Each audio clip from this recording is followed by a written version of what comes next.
your knees to be popular.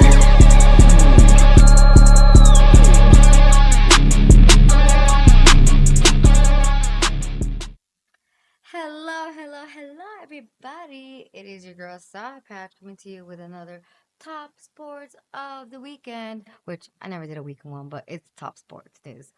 So we're bringing you the Masters UFC 314, and then another crazy college football, what is it, controversial topic. Let's get to the Masters. Rory McIlroy, oh my stars. He finally snagged that green jacket he's been wanting. And you know what? I was a little hater. After watching the US Open against Bryson DeChambeau last year, I was like, oh my gosh, he's selfish and he acts bratty because, like, I mean, low key, who would it though? I didn't think about it like really hardcore until I'm like, damn, you know what? Okay, he actually worked his butt off for this, and it was insane. Like I'm telling you, the final round, crazy. And then he was on par with Justin Rose. Like at first, he actually started choking, which is what I initially thought because he does choke. So then he did a double bogey, and then bam, over here, wins with a grand slam to complete it. And oh my stars, he's a sixth golfer to actually do that. So congrats to him. Sorry, I have itchy. Congrats to him for all that. Like I said, and then you know what? Who did choke? Bryson. Come on, dude. I know you're in live, so it really is like escalation to like your goodness, but it's like, bro, I bet 100 on you, and you're gonna do me like that. Okay, but you know what's so funny? So Justin Rose, he was wearing Peter Millar, and Rory was wearing Nike. So I was gonna make this joke if Rory did lose. I was gonna say, "Damn, Rory, you're wearing all this Nike, but you couldn't even do it." But he did. Round of applause for him. Hats off. That was great.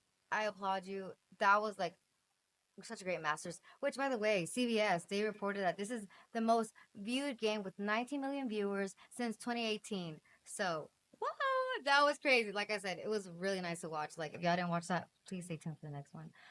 Anyways, let's skip on to the UFC 314. Oh my gosh, I hope y'all watched because I'm really into UFC. I don't really talk about it much. I really should. But let's get into Alexander Volkanovski.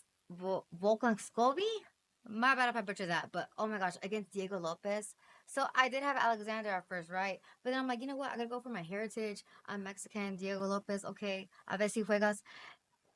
Let me down because it was fifth round decision. Okay, Alexander won, and I should have known. I should have just gone with my gut. That's where I messed up. But oh, let's get to Michael Chandler and Patty Pimlet. I am a huge Patty fan. Oh, Patty the Batty. Yeah. That was a crazy game. This is what I've told myself. He's literally the depiction of Kanye West for MMA fighting. Like, you know how Sean O'Malley and Conor McGregor, they have that funny, like, entertainment aura with them, but then they start, like, going off whenever they do have to box. That's how I feel like with him. He's, like, gonna be laughing in your face in the conferences, in the interviews, even before the game or before the fight.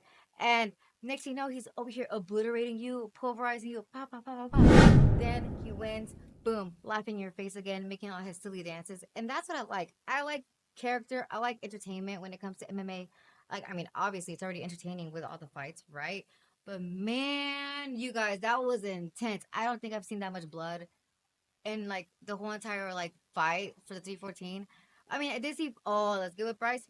Bryce Mitchell. Bryce Mitchell. I thought he was a goner, dude. The way he was bleeding out his nose on the ground, struggling to breathe. I was like, oh my god, dude, you're done. You're done. And honestly, most of these fights, they all ended in the first round, which was crazy. Really. I'm here like, damn. I was trying to see some more action, more blood. But I saw no with Patty. Oh, you sealed that deal, bro. Oh, oh. So don't sleep on him. Homeboy is good. Okay. But anyways, let's get into the college football scandal, which really isn't a scandal, but it's like some tea. I mean, girl version, that's some drama, which y'all might know. So Nico Lamaviava, sorry if I mispronounced that. I butcher it. So he had this $8 million contract in 2022 with Tennessee Vols, right, for college football. He was a really prospering quarterback. I mean, I saw him play last season. Pretty good, okay? But he asked for an additional $4 million, And that's when they were like, hell no. The coach was like, hell no, we're not doing this. Go somewhere else. So, by the way, transfer portals open today officially for the NCAA. So let's see what happens because, oh, you know what? My prediction is he might go to South Alabama. They're looking for a quarterback. And with that being said, I thought he was going to go to North Carolina, but listen, Bill Belichick isn't going to be a sellout. You know, he doesn't pay for quarterbacks, all right? He's looking for the best of the best. And he's going to go with his Patriot weight. Well, we don't know. We'll see. That's what I'm opinionating. But it is very controversial, right? Like, it's a huge scandal. And you know what? So Nico's parents, his dad is actually his agent. So now I'm conspirizing. What if it's his dad over here making all these deals and negotiations, like on the low key, and then they're over here fronting Nico, making him like as if he's the one doing this? It's really messed up, in my opinion. I feel for Nico because it's like having your parents as your agent. That's like very like immense, like stress, dude. Like I don't even know how to comprehend that. Like I know. Wait, isn't Jaden Daniels his mom? Well, she's not really a boss, but you know she kind of follows him around. But it's like, dude, how can you be like? How can you grow? And that's the thing with NIL and all these deals and all this stuff. Like transfer portal, it's kind of been messing a lot of people up. It's like, how do you even grow as a quarterback or as a player if you can't even prosper because you're just wanting to get NIL deals and then bam, you're just in the NFL, deers in the headlights. You know, like you're not even like progressing as a player as you should, which was how college football should be originally. You know, which is what I have a big deal about. Like I know I just got into college football like in 2023, but I learned so much. And I remember when I first got into college football, I was in like Miami, like Hurricane Miami is 1989. So from going from there to there and seeing all these drastic changes, it kind of is a downgrade if I'm being honest. Like yeah, they get money, but it's like you're not even like doing what you're supposed to be achieving, you know? So that's why we don't even have like a Tom Brady lately. We don't have had like any. Jaden Daniels is the only one who's actually prospered. He literally brought the Commanders all the way up, brought them into the freaking playoffs, beat the Lions, beat the Eagles. So that's the type of competitive person I want. I'm trying to see. Cam Ward, yeah, actually, I did want him to win the Heisman last season for Miami, because he was in Miami.